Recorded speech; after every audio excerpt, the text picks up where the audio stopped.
ఆంధ్రుల రైతాంగానికి భరోసా, రైతు సంతృప్తియే ప్రజా ప్రభుత్వపు శ్వాస, రైతు సంక్షేమమే ప్రజా ప్రభుత్వపు ధ్యాస. విత్తనాన్ని నాటే రైతుల హృదయాల్లో విశ్వాసాన్ని నాటే సంకల్పం. Farmer is never a former. పొలం మారొచ్చు, పంట మారొచ్చు, కాలం మారొచ్చు, కానీ రైతు పాత్ర ఎప్పుడూ పరమ పవిత్రం. మనిషికి అన్నం పెట్టే రైతన్నకు నమస్కరిస్తూ ప్రజాపాలనా ప్రభుత్వం అందిస్తున్న రైతు భరోసా సదస్సులో ఇది ఒక కొత్త ఉషస్సు.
రైతు సోదరులందరికీ తెలంగాణ రాష్ట్ర ప్రభుత్వం తరఫున శుభాకాంక్షలు, అభినందనలు తెలియజేస్తూ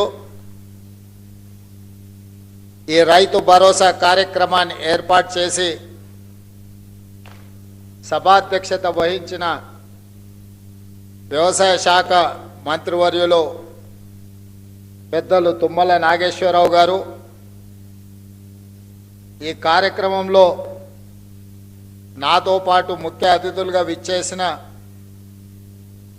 ఆర్థిక మరియు విద్యుత్ శాఖ ఉప ముఖ్యమంత్రి వర్యులు మిత్రులు బట్టి విక్రమార్క గారు, శాసన మండలి చైర్మన్ పెద్దలు సుఖేందర్ రెడ్డి గారు,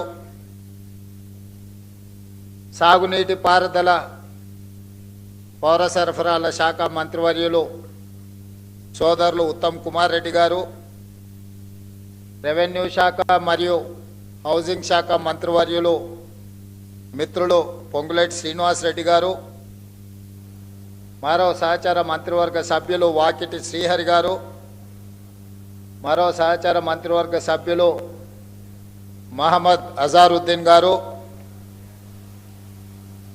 ఈరోజు రైతు వేదిక నుంచి కంచకరావుపల్లి కొల్లాపూర్ శాసనసభ నియోజకవర్గం నుంచి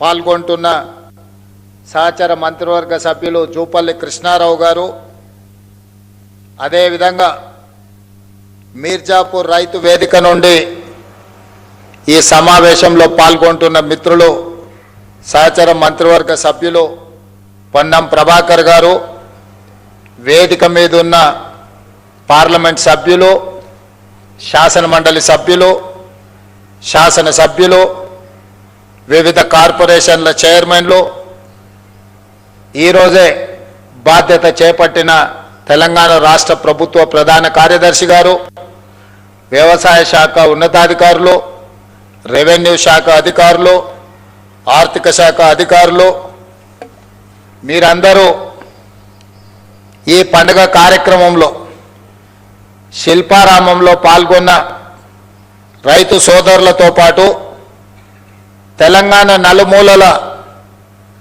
రైతు వేదికలో ఈ పండుగ కార్యక్రమాన్ని వీక్షిస్తున్న లక్షలాది మంది రైతాంగ సోదరులకు మనస్ఫూర్తిగా అభినందనలు, కృతజ్ఞతలు తెలియజేస్తున్నా. రైతు సోదరులారా, ఈనాడు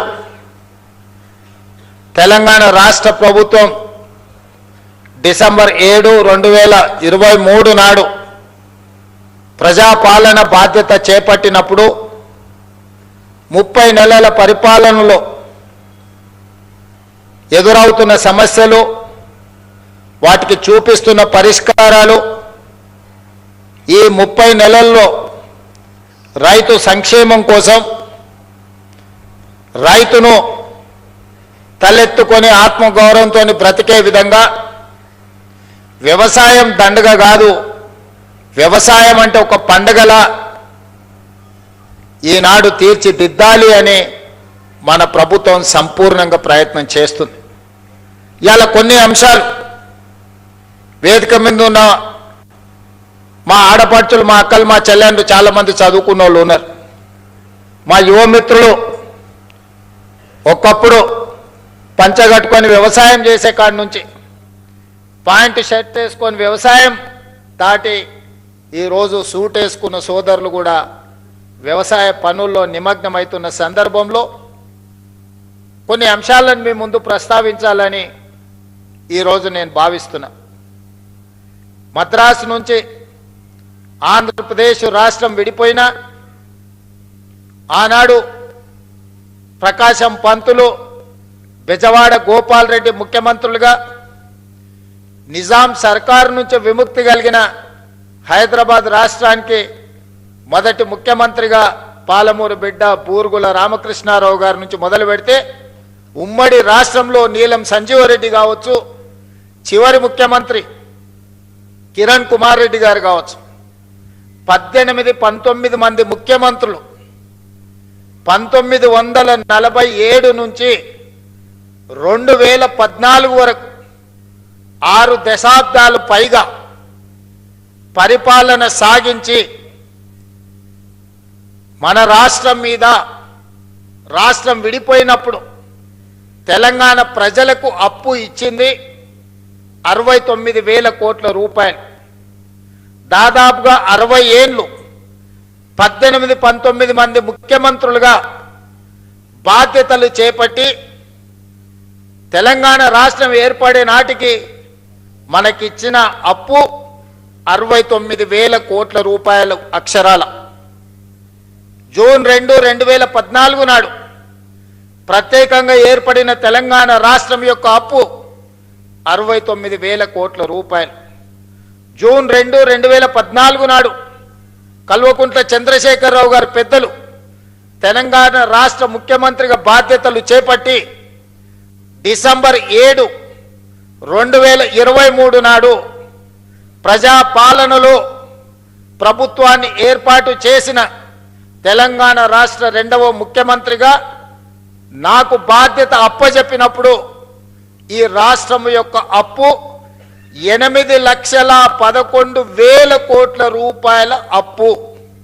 అక్షరాల 18 మంది ముఖ్యమంత్రులు దాదాపుగా 60 ఏళ్ళు 69,000 కోట్ల రూపాయల అప్పు చేస్తే కేవలం ఒకే ఒక్క కుటుంబం కల్వకుంట్ల చంద్రశేఖరరావు గారి కుటుంబము 7 లక్షల కోట్ల పైగా అప్పు చేసి రాష్ట్ర విభజన జరిగినప్పుడు 16,000 కోట్ల రూపాయల మిగులు ధనిక రాష్ట్రంగా తెలంగాణ రాష్ట్రాన్ని శ్రీమతి సోనియా గాంధీ గారు, శ్రీ మన్మోహన్ సింగ్ గారు మనకు అప్పచెప్పితే అప్పుల ఊపిలో నిండా ముంచేసి మళ్ళీ లేవ్వడానికి కూడా అవకాశం లేకుండా మన మీద మన్ను గప్పి అప్పుల్లో నిండా ముంచి అప్పులు తప్పులు చేసి 8,11,000 కోట్ల రూపాయలతోని బాధ్యత అప్పచెప్పింది.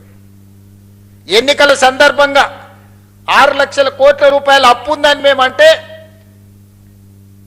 కాంగ్రెస్ అబద్ధాలు చెప్తుంది, 4 లక్షల కోట్ల అప్పు కూడా లేదని బుకాయించే ప్రయత్నం చేశాడు. సరే అరాకొరా ఏమైనా చంద్రశేఖరరావు గారు అప్పు చెప్తుండేమో అని బాధ్యత చేపట్టిన తర్వాత ఆర్థిక మంత్రిగా బాధ్యత తీసుకున్న బట్టి విక్రమార్క గారికి మొట్టమొదటి మంత్రివర్గ సమావేశంలో నేను ఒక మాట చెప్పిన, మంత్రులందరి అనుమతితో, అసలు పూర్తిగా మన రాష్ట్రం ఎంత అప్పు ఉంది, ఏ విధమైన అప్పు ఉంది, ప్రభుత్వం ప్రత్యక్షంగా తెచ్చుకున్న అప్పేంది, వివిధ కార్పొరేషన్ల మీద తెచ్చుకున్న అప్పేంది, వివిధ శాఖల మీద తీసుకొచ్చిన అప్పేంది, ఎన్ని రకాల అప్పులు తెలంగాణ రాష్ట్ర ప్రభుత్వం మీద ఉన్నాయో లెక్కలు తీయండి. ఆర్థిక శాఖలో పనిచేస్తున్న అధికారులను పిలిచి కూర్చోబెట్టండి. ఒక శ్వేత పత్రాన్ని శాసనసభలో ప్రవేశపెట్టి తెలంగాణ ప్రజలకు పూర్తి వివరాలు అందిద్దామని మేము ప్రయత్నం చేసినాం. ఇక తవ్వుతున్న కొద్దీ గుట్టల కొద్దీ అప్పులు బయటపడ్డాయి.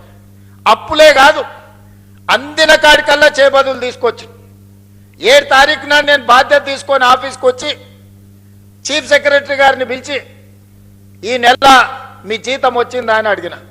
మా జీతం ఎక్కడిది సార్, నెల చివరికి కానీ వచ్చే పరిస్థితి లేదు, అది కూడా ఇన్స్టాల్మెంట్లలో ఇస్తున్నారు సార్.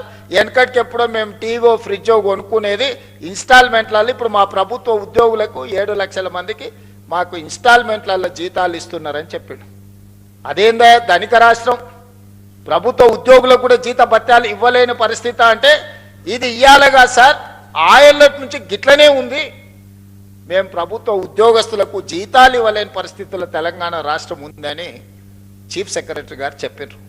ఇది వాస్తవం. అందుకే ఆ రోజు స్పష్టంగా చీఫ్ సెక్రటరీ గారికి చెప్పిన, ప్రభుత్వం అంటే యజమాని, యజమాని తన దగ్గర పనిచేసే వాడికి మొదటి తారీఖు నాడు జీతం ఇవ్వకపోతే ఆ యజమాని మీద పనివాడికి అసలు భరోసానే ఉండదు. భరోసా ఉండడమే లేకపోవడమే కాకుండా పని చెప్పాలంటే కూడా యజమానికి ధైర్యం ఉండదు.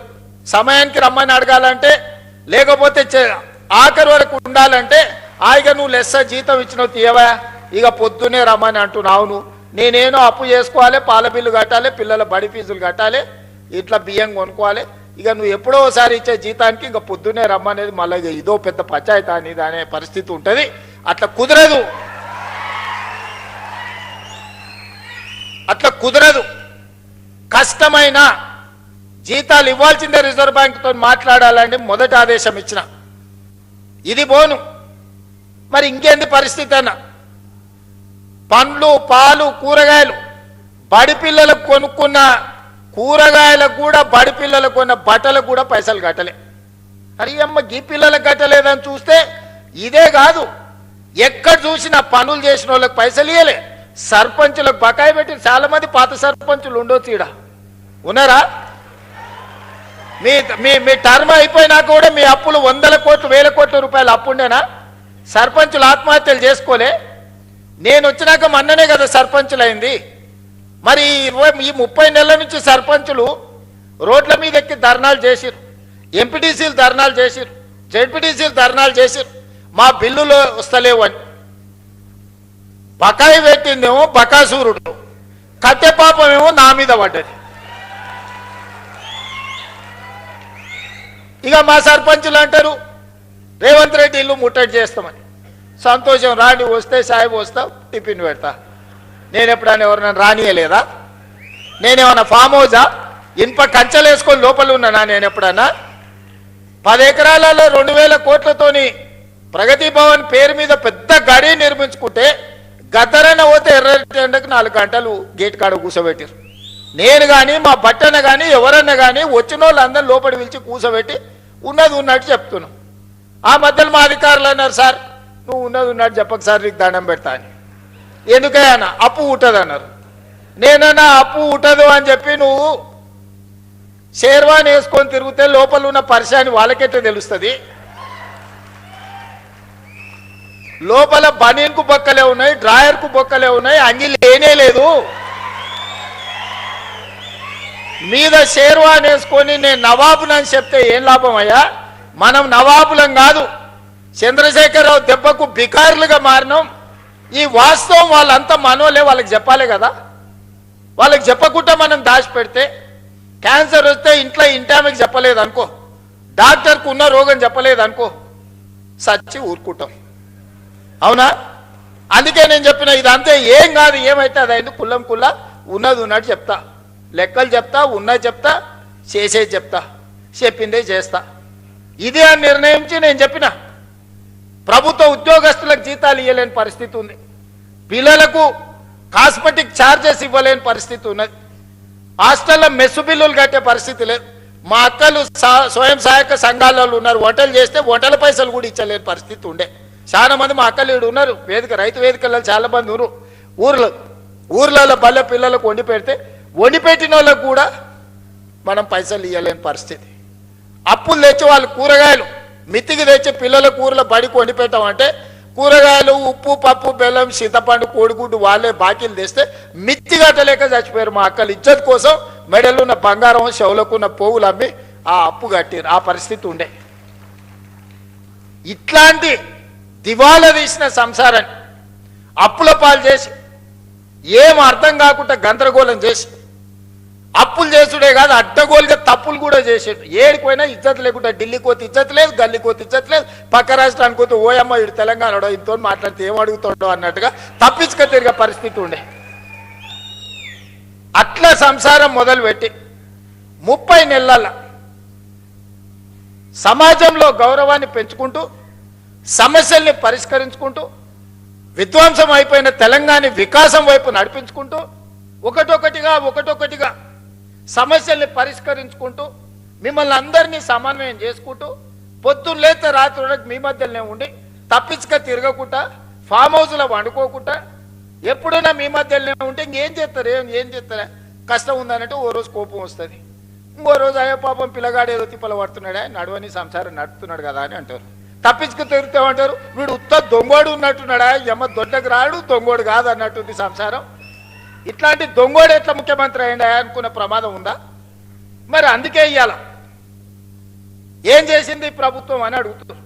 నేను సూటిగా కొన్ని లెక్కలు వ్యవసాయానికి రైతుల గురించే చెప్పదలుచుకున్న, మిగతా అన్ని నేను ఈరోజు చెప్పదలుచుకోలేదు. ఎందుకంటే ఇది రైతుల పండుగ, ఇది రైతు వేదిక, ఇది శిల్పారామం కూడా ఒక రైతు వేదికగా మార్చి ఇవాళ మా వ్యవసాయ శాఖ కమిషన్ కోదండ రెడ్డి గారితో సహా మా సభ్యులందరూ ఈరోజు రైతుల కోసం మంచి ఎట్లా చేయాలన్న ఆలోచనతోని ఇవాళ వందలాది రైతు వేదికలలో ఇవాళ మనోళ్ళందరూ కూర్చొని ఉన్నారు.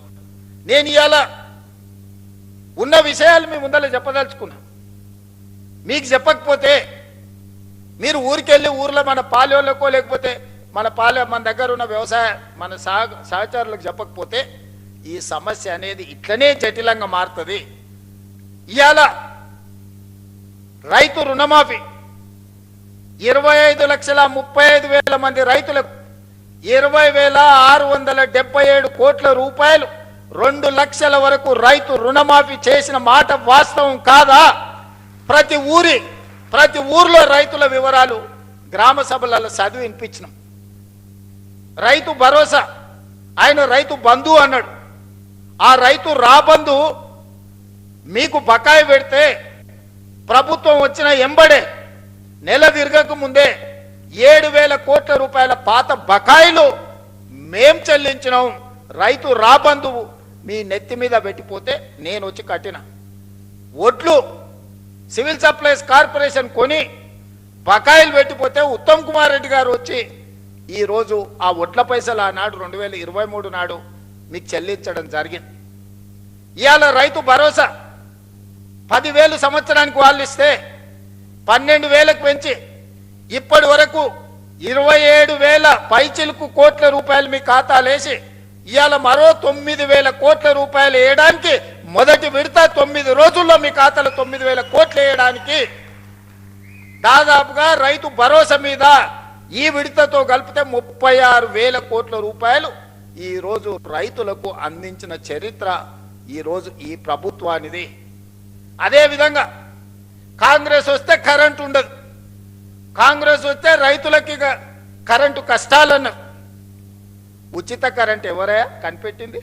ఈ దేశంలో ఎవరికన్నా రైతులకు ఉచిత కరెంట్ ఇవ్వాలన్న ఆలోచన వచ్చిందా? ఆనాడు డాక్టర్ వైఎస్ రాజశేఖర రెడ్డి చేవెళ్ల నుంచి ఇచ్చాపురం వరకు పాదయాత్ర చేసిన తెలంగాణ రైతాంగం అందరూ కాలిపోతున్న మోటార్లు పేలిపోతున్న ట్రాన్స్ఫార్మర్లు చూపించి మా రైతుల కన్నీళ్లు తీరవాలే, తెలంగాణ వ్యవసాయం మొత్తం కరెంటు మోటార్ల మీద ఆధారపడ్డ వ్యవసాయం అంటే కాంగ్రెస్ పార్టీ ఎన్నికల మేనిఫెస్టోలో పెట్టి ఉచిత కరెంటుని దేశంలో కనిపెట్టిందే కాంగ్రెస్ పార్టీ. ఉచిత కరెంటు కాంగ్రెస్ పార్టీ పేటెంట్. ఏ సన్నాసన్న ఉచిత కరెంటు మాది అన్నాడంటే మా అక్కలు చీపిరి కట్ట మలిపి కొడతారు.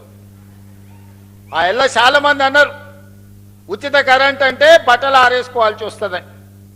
ఇచ్చి చూపించి రాజశేఖర రెడ్డి గారు 2004 ముఖ్యమంత్రిగా ఎల్బీ స్టేడియంలో ప్రమాణ స్వీకారం చేసినప్పుడు 7 గంటల ఉచిత కరెంటుతో పాటు వందలాది కోట్ల రూపాయలు రైతుల కరెంటు బిల్లులను రద్దు చేసి లక్షలాది మంది రైతుల మీద ఉన్న క్రిమినల్ కేసెస్ రద్దు చేసిన సంతకం, మొట్టమొదటి ఫైల్ మీద సంతకం ముఖ్యమంత్రిగా వైఎస్ రాజశేఖర రెడ్డి గారు కాంగ్రెస్ పార్టీ 2004 సంవత్సరంలో సంతకం పెట్టింది కాంగ్రెస్ పార్టీ కాదా? ఇవాళ గుడ్డొచ్చంట కోడిని బెదిరించిందంట. ఈడెవడో వచ్చి మేమిచ్చిన ఉచిత కరెంటుకు నీ ఖాతాలో రాసుకొని కాంగ్రెస్ వస్తే కరెంటు కష్టాలన్నాడు. ఆ ఉచిత రైతు కరెంటుకు ప్రతి నెల మా బట్టి విక్రమార్క గారు ఆర్థిక మంత్రి ఆయనే, విద్యుత్ శాఖ మంత్రి ఆయనే, ఎడమ చేత్తో ఇస్తుండు, కుడి చేత్తో తీసుకుంటూ నెలకు 1000 కోట్ల రూపాయలు ఇవాళ రైతులకు ఉచిత కరెంటు మీద 30,000 కోట్ల రూపాయలు 30 నెలల బట్టి విక్రమార్క గారు ఉచిత 24 గంటల ఉచిత విద్యుత్ కోసం రైతుల కోసం 30,000 కోట్ల రూపాయలు ఈనాటికి మనం ఖర్చు పెట్టినాం. బోనస్ కింద 4,000 కోట్లు దాదాపుగా ఉత్తమ్ కుమార్ రెడ్డి గారు ఇచ్చారు. వ్యవసాయ పనిముట్లకు ఈరోజు తుమ్మల నాగేశ్వరరావు గారు 2,000 కోట్ల రూపాయలు ఖర్చు పెట్టారు. రైతు బీమా దాదాపుగా 3,500 కోట్ల రూపాయలు రైతు బీమా కోసం ఈరోజు మనం ఖర్చు పెట్టినాం. సివిల్ సప్లైస్ కార్పొరేషన్ 10 ఏళ్లలో వాళ్ళు కొనుగోలు చేసింది ఎంత, 2.5 ఏళ్లలో మనం కొనుగోలు చేసింది ఎంత ఒక్కసారి లెక్క పెట్టుర్రి. 10 ఏళ్లలో వాళ్ళు కొన్నది మొత్తం 1,68,000 కోట్లు అనుకుంటే ఖాళీ 2.5 ఏళ్లలో ఉత్తమ్ కుమార్ రెడ్డి గారు 80,000 కోట్ల రూపాయలు పైగా సివిల్ సప్లైస్ కార్పొరేషన్ నుంచి వడ్లు కొనుగోలు చేసి రైతులకు ఈరోజు రైతులకు ఇచ్చాడు. ఇట్లా లెక్కలేస్తే 30 నెలల దాదాపుగా 1,75,000 కోట్ల రూపాయలు ఈ ప్రభుత్వం రైతాంగం కోసం ఖర్చు పెట్టింది. సరాసరి ప్రతి నెల 6,000 కోట్ల రూపాయలు రైతుల కోసం మేం ఖర్చు పెడితే మీరు 2,500 కోట్ల రూపాయలు కూడా ఖర్చు పెట్టలేదు. మరి వ్యవసాయానికి మేం పండుగ చేసినామా, మీరు చేసిర్రా? ఇవాళ ఊర్లలో తిరిగి ఈరోజు రైతులను క్షమించే సభ పెట్టమని తాటి చెట్టు లెక్క అయ్యాను కానీ తలకాయ లేనట్టుంది చెప్తా ఉన్నాడు. చెట్టులు ఎక్కువ ఎరిగితే సరిపోదు, అందులో ఆవగించనంత గుజ్జు ఉండాలని పెద్దలు చెప్పారు. అందుకే ఇవాళ ఏ విషయంలో అయినా మీరు చర్చకు సిద్ధమా, వస్తాడా అసెంబ్లీకి, రైతుల గురించే ప్రత్యేకంగా అసెంబ్లీ సమావేశాలు ఏర్పాటు చేద్దాం. 10 సంవత్సరాలు మీరు చేసింది ఏంది రైతుల కోసం, 10 సంవత్సరాలు మేము చేసింది ఏందో ఈరోజు ఆలోచన చేద్దాం. సాగునీటి ప్రాజెక్టులు, కాళేశ్వరం పేరు మీద గోదావరి నదీ జలాలతోని ఉత్తర తెలంగాణను సస్యశ్యామలం చేస్తా, రంగారెడ్డి జిల్లా వరకు తీసుకొస్తని 1,50,000 కోట్ల రూపాయల అంచనాతోని గోదావరి నదీ జలాల మీద కాళేశ్వరానికే 1,02,000 కోట్ల రూపాయలు కాంట్రాక్టర్లకు చెల్లిస్తే 3 ఏళ్ల కాళేశ్వరం కట్టుడు, 3 ఏళ్ల కాళేశ్వరం కూలుడు మీరే కడితిరి, మీరే కూలగొట్టిరి. 1,00,000 కోట్ల రూపాయలు గోదావరిలో కలిసిపోయి కాళేశ్వరం కాస్త కూలేశ్వరమైంది. అంతకుముందు ఏ ఊర్లో ఎవరు కష్టపడి ఒట్లు పండించుకున్నా, ఏ ఊర్లో ఎవరు మక్కలు పండించుకున్నా, ఏ ఊర్లో ఎవరు జొన్నలు పండించుకున్నా, ఏ ఊర్లో ఎవరు సద్దలు పండించుకున్నా, ఏది పండించుకున్నా కాళేశ్వరం నీళ్లతోనే ఈ పంటలు పండినాయి అన్నారు. మరి 3 ఏళ్లలో మేము సుక్క నీరు తీసుకోలేదు, కుప్ప కూలిపోయింది కాళేశ్వరం. సంవత్సరానికి కేవలం ఒట్ల గురించే నేను చెప్పదలుచుకున్నా, 2,88,00,000 మెట్రిక్ టన్నుల ఒట్లు పండించి తెలంగాణ రైతాంగం తమ రక్తాన్ని చెమటగా మార్చి దేశంలోనే తెలంగాణ రాష్ట్రాన్ని నెంబర్ 1 గా నిలబెట్టింది తెలంగాణ రైతాంగం కాదా? మా రైతు సోదరులు కష్టపడి రక్తాన్ని చెమటగా మార్చి పండించిన ఒడ్లు కాళేశ్వరం నీళ్లతో పండించిరని కథలు చెప్తావు కదా చంద్రశేఖరరావు గారు. ఈ కాశీ మజిలీ కథలు ఎన్ని రోజులు చెప్తారు మీరు? ఎన్నిసార్లు మోసం చేస్తారు? అందరినీ అన్నిసార్లు ఎల్లకాలం మోసం చేయలేరు చంద్రశేఖరరావు గారు. అందుకే ప్రజలు ఆలోచన చేసిర్రు, 10 ఏళ్ళ అవకాశం ఇచ్చిర్రు, చెప్పిందల్లా నమ్మిర్రు. హరికథ చెప్పు, బుర్రకథ చెప్పు, ఏ కథ చెప్తే ఆ కథ నమ్మిర్రు. ఏదో చేస్తాడో సూతం పెద్ద మనిషి అని. చివరికి అన్ని కథలు విన్న తర్వాత గొలుసులు తెచ్చి బంధించి బకాసూరుని తీసుకుపోయి ఫామ్ హౌస్లో గట్టేసిర్రు బయటకు వెళ్ళకుండా. ఇక నిన్న మన పిల్ల రాక్షసులు బయలుదేరి వస్తాడు ఇక చంద్రశేఖరరావు రావాలని కోరుకుంటురని. ఎవడు కోరుకుంటున్నా? ఎవరికేమిచ్చారు? మీకంటే ఫామ్ హౌజులు ఇచ్చిర్రు, రాసుకోనికే పేపర్లు ఇచ్చిర్రు, చూపించుకోనికే టీవీలు ఇచ్చిర్రు, దోసుకోనికే తెలంగాణ రాష్ట్రాన్ని ఇచ్చిండు. మీకు రావాలేమో చంద్రశేఖరరావు, మా రైతులకు ఎందుకయ్యా? రైతు రుణమాఫీ చేయలేదు, 1,00,000 రూపాయలని 4 విడతలని, అసలు లేదు మిత్తి లేదు, చేతిలో అప్పు, చేతిలో సిప్పని, నెత్తి మీద అప్పు మిగిలిచ్చిపోయిండు. 2 సార్లు 1,00,000 రూపాయలు రుణమాఫీ అని చేసిండా? డబుల్ బెడ్రూమ్ ఇండ్లు అన్నాడు ఇచ్చిండా? దళితుల 3 ఎకరాల భూమి అన్నాడు ఇచ్చిండా? ఇంటికో ఉద్యోగం అన్నాడు ఇచ్చిండా? 1 కోటి ఎకరాలకు నీళ్ళు ఇస్తా అన్నాడు పారిచ్చిండా? ఏం చేసిండా నేను అడుగుతున్నాను మళ్ళా రానికి? ఒక్కటి చేసిండా? ప్రతిపక్షాలు మా జోలి ఉన్నాడు ఫోన్లలో అంటే హార్టికల్చర్, అగ్రికల్చర్, ప్రాన్ కల్చర్, అన్ని కల్చర్లను సర్వనాశనం చేసిండు. ఓన్లీ తాగుడు కల్చర్ తెచ్చిపెట్టిండు మనకు. సందుల బెల్ట్ షాపులు, బుడ్డి షాపులు తెచ్చిపెట్టిండు. ఆయల్లో మనం రైతు బజార్లు తెలిస్తే ఇవాళ బెల్ట్ బజార్లు తీసుకొచ్చి సందుల 7వ తరగతి చదివేటోని కూడా చేతులు బుడ్డి చేతులు పట్టించాడు. ఆయన సాధించిన ఘన విజయం. ఆయన దేనికన్నా బ్రాండ్ అంబాసిడర్ అంటే ఇగో దీనికే బ్రాండ్ అంబాసిడర్. వెనకటికి గింత ఉండే నాయన తాగుడు. మీరు చెప్పురు సోదరులారా, ఇవాళ 4 ఇండ్లకు బెల్ట్ షాప్ వచ్చేసింది. ఒక కిరాణం కొట్టాయని 4 ఇండ్లకు, ఈ 4 ఇండ్లు నావే, నేనే సప్లై చేస్తాను కాడికి వచ్చిన ఊర్లలో. మా అక్కలు తలకాయ కొట్టుకుంటారు.